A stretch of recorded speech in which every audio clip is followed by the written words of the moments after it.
YouTube, it's your boy, Blue Blood Sports TV, back at y'all with another one. So, we got some interesting news. As Olympic gold medalist, former pound-for-pound king, retired Hall of Famer, turned colorful analyst and boxing pundit for Top Rank and ESPN Boxing. That being none other than retired, undefeated Andre S.O.G. Ward. Andre Ward, he weighed in on light heavyweight unified world champion, Russian superstar boxer Artur Beterbiev, who is the WBC IBF light heavyweight world champion. He's now 17 wins, no loss, no draws, 17 wins by way of knockout. But he's 35 years of age. He beat Sir Marcus Browne last night via 9th round stoppage, okay? Knockout. Left hook to the liver, and Marcus Browne could not continue. With that said, Artur Beterbiev was viewed as the boogeyman at the light heavyweight division. And, he's a knockout artist. Obviously, 17 wins, no loss, no draws, 17 wins by way of knockout. That's his forte, okay? And so with that said, a lot of fighters they weren't eager to just jump in the ring and fight Artur Beterbiev, okay? And so last night, although in victory, he showed a lot of holes in his game, showed a lot of flaws, and he showed that maybe age is catching up to him, okay? He wasn't very explosive. He didn't display a ton of punching power as you normally accustomed to seeing from him. He looked very lethargic and very slow. He looked very predictable in the ring. Now, that could be largely in due part to Marcus Browne's athletic ability, big, 6'1", 75-inch arm reach, southpaw, very athletic and respectable power. So maybe Artur Beterbiev was cautious of that, okay, very aware of it. And so with that said, nonetheless, Artur Beterbiev, he looked very lethargic, very stiff, very robotic, and he looked very predictable. And you could see that, he just couldn't capitalize on mistakes that Marcus Browne made. But in return, Marcus Browne, he just wasn't eager to capitalize on the mistakes that Artur Beterbiev made, okay? And then they both suffered bad cuts in the fight. And once that happened, Marcus Browne, he started the fight off fighting on the back foot, putting his back against the ropes, backing himself up, allowing himself to be backed up in the corner. And, you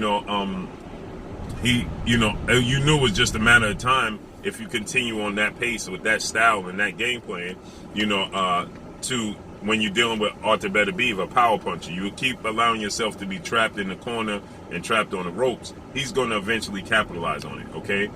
And ultimately, that's what took place. But once he suffered a cut, Marcus Browne, they both had bad cuts. Artur Beterbiev right down the middle of his forehead, and Marcus Browne on the right side of his forehead. Then it got real sloppy at that point, and Marcus Browne even more started to retreat. You can see it was definitely starting to bother him, and he started to look like he was fatiguing as well. So with that said, Andre Ward, he weighed in on his fight, and Andre Ward, he lets it be known that Artur Beterbiev, he showed that he couldn't close the gap, meaning that he saw a lot of openings, as Andre Ward stated, but he couldn't, capitalize on those openings. He saw a lot of holes. He saw a lot of flaws. He saw a lot of opportunities, but he couldn't capitalize on those opportunities. He couldn't make Marcus Browne pay. When he made Marcus Browne pay is when Marcus Browne allowed him to make him pay, because he allowed himself to be trapped on the ropes. He allowed himself to be cornered in the corner. This is what Marcus Browne allowed himself to do, because when he didn't want to be trapped in the corner, and when he didn't want to be, trapped on the ropes, his athletic ability, he would pivot, he would turn, he would get off that line, and Marcus, and you can see Artur Beterbiev had tons of trouble,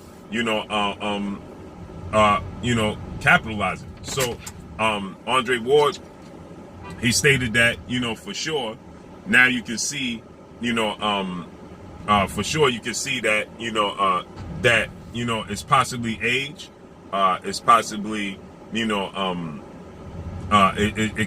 could very well be his age, or his flaws are just showing up, more and more.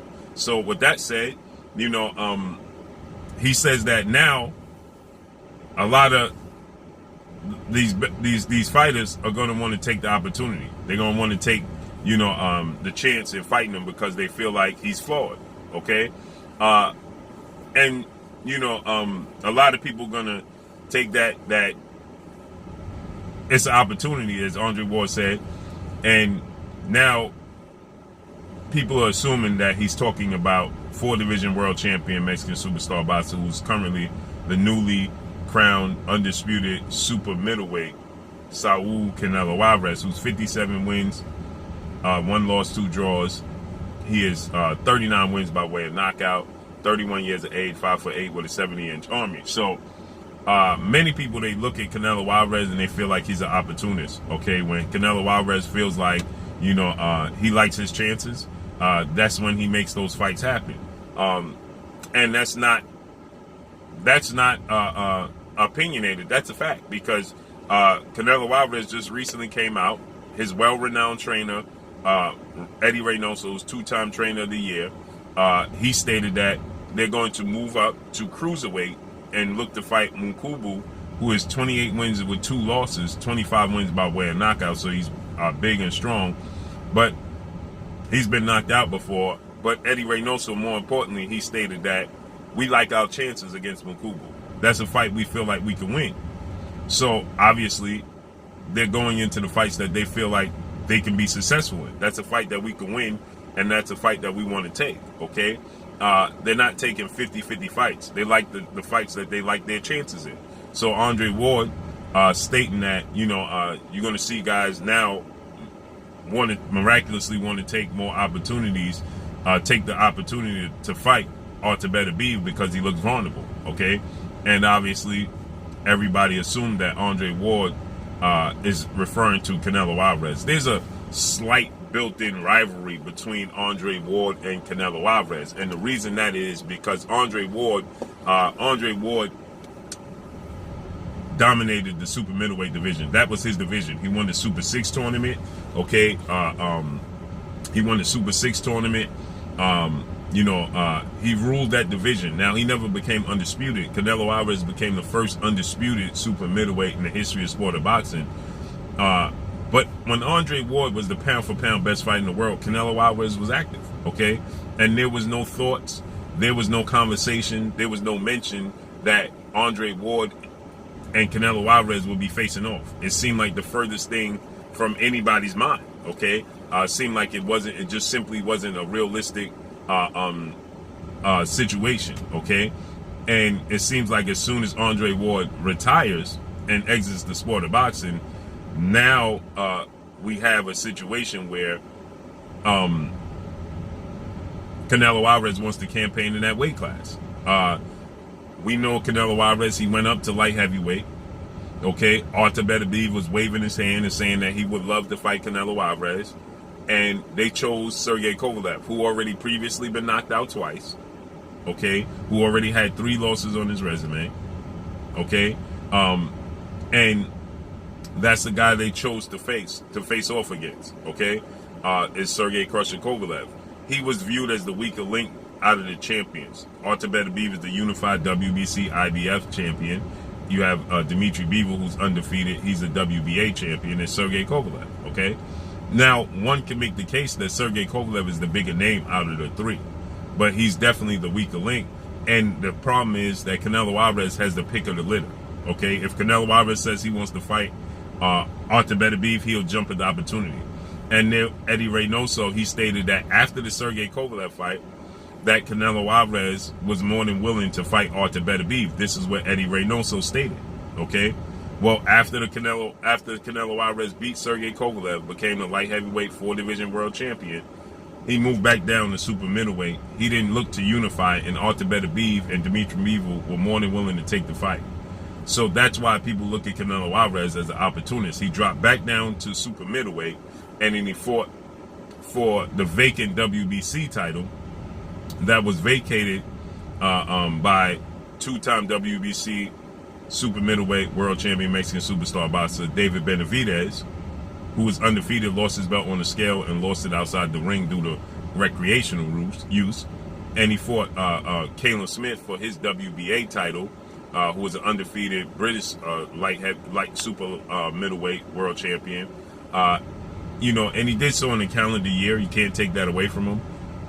But he gets to pick and choose who he wants to fight and when he wants to fight them, because everybody raised their hand for the biggest payday of their career and the opportunity of their career in Canelo Alvarez. So he dropped down from light heavyweight after the Sergey Kovalev fight, and he decided to face off against Caleb Smith for the vacant WBC title, and they put the WBA title on the line. Then he fought against Adney Yildirim, who was a longtime sparring partner that he wanted to fight for the WBC title. So he got 2 belts in one. And then he fought against Billy Joe Saunders for the WBO title. And then he fought against Caleb Plant. But none seemed to represent the challenge that Artur Beterbiev and Dimitri Bivol represents at that time, okay, for Canelo Alvarez. And so with that said, it comes across as an opportunity. If you're going to campaign at light heavyweight, fight the best at light heavyweight. Again, Sergey Kovalev was seen to be the weakest link of the champions at light heavyweight at that time, okay? And so then he dropped down and he fought the guys that seemed to be the weakest link at super middleweight, because the best super middleweight in the world is David Benavidez, okay? He was always viewed as such prior to Canelo Alvarez campaigning in that division, and the biggest fight at super middleweight was David Benavidez versus Caleb Plant, until Canelo Alvarez graced the division with his presence. Okay, so that's the fight that everybody wanted to see. And so he then fought these guys, and now he's exiting out the division when David Benavidez is still there, and people are saying he cleaned out the division. How can you clean out the super middleweight? Yes, he's undisputed, but you can't clean out the division when you didn't fight the best fighter in the division. Okay? And so now he's jumping over light heavyweight to fight Artur Beterbiev and Dimitri Bivol, to fight what is viewed as the weakest link at cruiserweight. So it comes across as opportunist. That's how it comes across. And so that's why Andre Ward is saying, I bet you a lot of guys are going to take the opportunity to want to fight Artur Beterbiev now, because he showed vulnerabilities. Oddly enough, in my opinion, I think Canelo Alvarez stops Artur Beterbiev. I thought he would stop him before this fight with Marcus Brown. Before I saw this fight with Marcus Brown, I always thought his flaws would be highlighted by Canelo Alvarez's skill set. I thought Canelo Alvarez's skill set would be too much, and he's not the biggest guy. He's 5'11" with a 73-inch arm reach, so he's not the biggest guy Canelo Alvarez will face off against. He's smaller than Caleb Plant. He's smaller than Caleb Smith. Okay, he's smaller than Danny Jacobs. He's smaller. He's about the same size as Triple G. So Canelo Alvarez has been there and done that. And I believe that Triple G is more skilled than Artur Beterbiev. So I believe that Canelo Alvarez knocks out Artur Beterbiev. I think he stops Artur Beterbiev. But what Andre Ward is hinting at is that Canelo Alvarez is possibly going to take this opportunity now to go at Artur Beterbiev, because he showed a lot of flaws, and it's a very winnable fight. So Andre Ward, he stated that Artur Beterbiev is a very winnable fight for a lot of fighters, mainly Canelo Alvarez. So let's see how this unfolds and plays out. Canelo Alvarez, he just stated that he didn't even know that he was going to be going up to cruiserweight to fight Mukubu at cruiserweight, and it petitioned, but Eddie Reynoso petitioned. So my point is saying is that they're fighting as opportunists. Why? Because he's choosing to go fight the fights like Eddie Reynoso stated, that are winnable fights. Period. And Canelo Alvarez, he stated that he goes with what Eddie Reynoso states. Period.